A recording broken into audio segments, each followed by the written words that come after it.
یہ نہ صرف ڈیلی آفٹر ماتھ ہے، یہ ایک پرٹیکولر رائٹ ونگ آئیڈیالوجی جو اس ملک میں اس نظام کو چلا رہی ہے، یہ اس کا پروجیکٹ ہے، اور سیدھے لگتا ہے کہ یہ کنٹرول کرنا چاہتے ہیں دوسرے مذاہب کو، جو اس آر ایس ایس کی رائٹ ونگ آئیڈیالوجی کے ساتھ موافق نہیں ہے۔ اس ملک میں کانسٹیٹیوشن کے مطابق ہر مذہب اور ہر مذہب سے وابستہ لوگوں کو ان کے مذہب پہ فریلی اور بلا خوف عمل کرنے کی گارنٹی ہے اور رائٹ ہے۔ اس طرح کی سرویلنسز، اس طرح کی انٹیمیڈیشن، اس طرح کا کنٹرول اس فریڈم آف پریکٹس پہ انفریجمنٹ ہے، یہ کانسٹیٹیوشن کے ساتھ زیادتی ہے۔ تو اور اس ریاست میں جب پہلے سے ہی ہماری سیکورٹی فورسز، ان کی سیکورٹی لیئرز ہے، سرویلنسز ہے،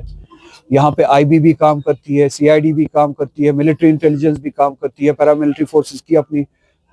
سرویلنس لیئرز ہے۔ اچھا، جن انڈیویجولز کے بارے میں ڈیٹیلز مانگے جاتے ہیں، ایکسٹرا ڈیٹیلز مانگے جاتے ہیں، ان کے ڈیٹیلز بحیثیت سٹیزن پہلے ہی آپ کے پاس ہے، آدھار کارڈ آپ کے پاس ہے، آپ کے پاس ان کے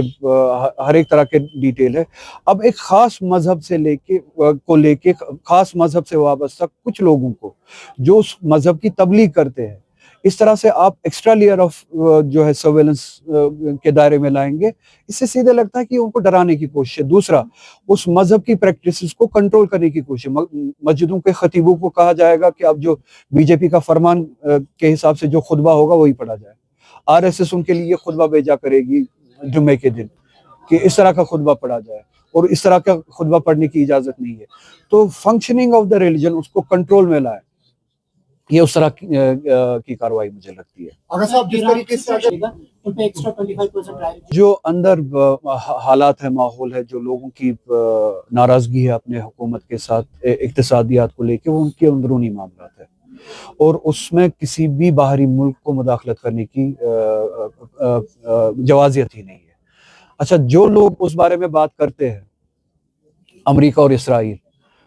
ان کے پاس وہ مورل اتھارٹی ہی نہیں ہے کہ وہ اس معاملے پہ بات کرے۔ جو جس طرح کا جنوسائیڈ غازہ میں کیا گیا اسرائیل کے ذریعے یا زائنسٹ رجیم کے ذریعے، تب کیا اس طرح کی ریڈ لائن اسرائیل کے لیے ڈونلڈ ٹرمپ نے رکھی تھی کہ اگر لوگوں کو وہاں پہ مارا جائے گا تو ہم اسرائیل پہ حملہ کریں گے؟ تو یہ ڈوئل سٹینڈرڈز ان کی امپیریلسٹک پالیسیز کو خود بے نقاب کرتی ہے۔ جو امپیریلسٹک پروجیکٹ لے کے دنیا کو امپیریلسٹک پروجیکٹ کے حساب سے دیکھتے ہیں، اس کو انہیں ایران کے بارے میں بات نہیں کرنی چاہیے۔ اور ایران میں جو اقتصادی حالات ہے، اس میں امپیریلسٹک پروجیکٹ کا، اسرائیل کا، امریکہ، یورپ کا بہت بڑا ہاتھ ہے۔ 40 سال سے وہ ملک سینکشنز برداشت کر رہا ہے، سینکشنز کے تحت زندگی گزار رہا ہے۔ تو جن امپیریلسٹک طاقتوں نے ایک ملک کی اقتصادیات کو 40 سال سے اس حد تک خراب کیا ہے، اگر وہاں پہ انٹرنلی کرائسس ہے، ان کا حق نہیں بنتا ہے کہ وہ اس معاملے میں مداخلت کرے۔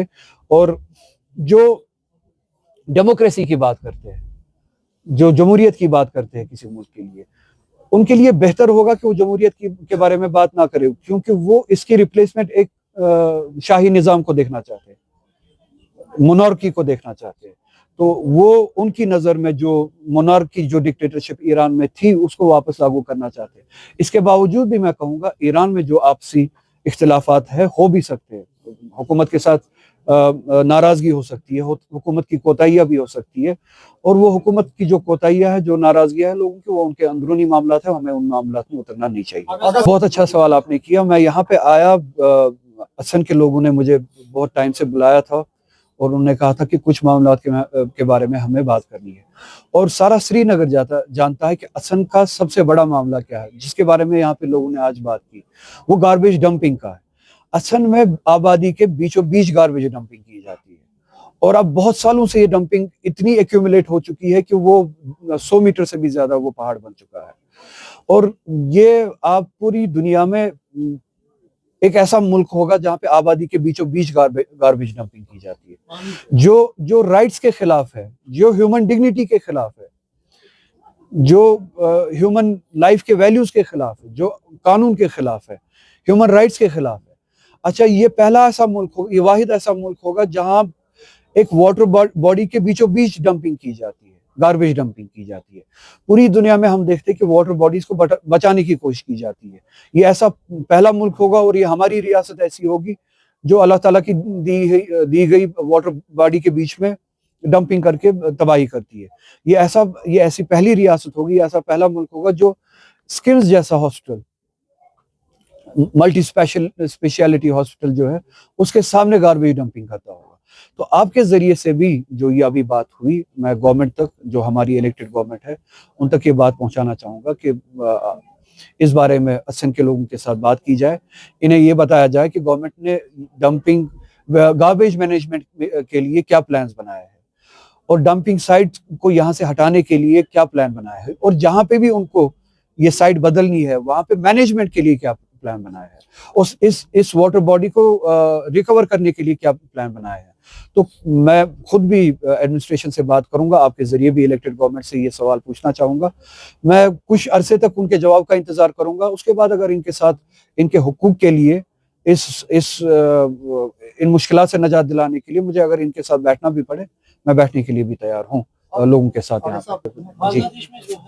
جو مائنورٹیز کے ساتھ ہو رہا ہے, میں ذاتی طور پہ اسے اسی طرح سے دیکھتا ہوں جس طرح سے غزہ میں مسلمانوں کے ساتھ قتل عام کو دیکھتا ہوں, جس طرح سے ہندوستان میں جب مائنورٹیز کو لنچ کیا جاتا ہے اس کو دیکھتا ہوں. مائنورٹیز جہاں جو بھی ہو, چاہے ہندو ہو بنگلہ دیش میں, چاہے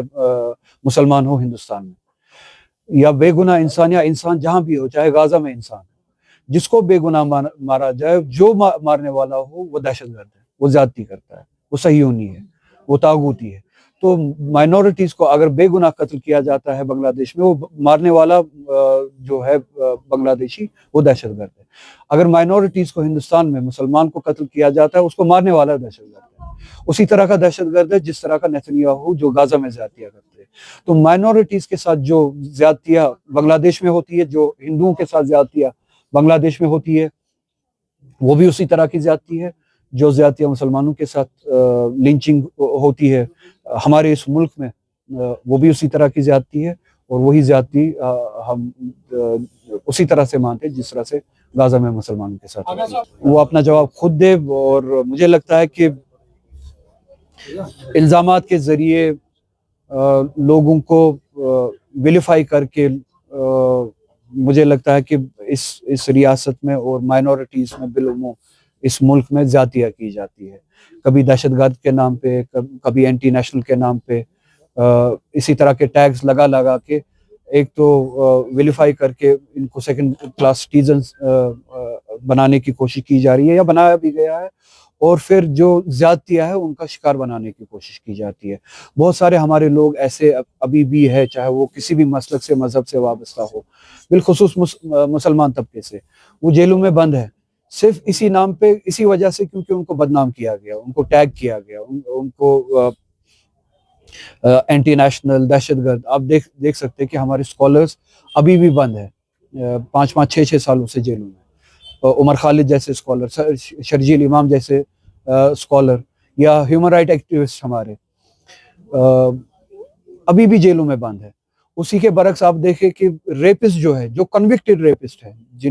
جن کو سزا مل چکی ہے کورٹس کے ذریعے, ان کو بارہا بیل ملتی ہے.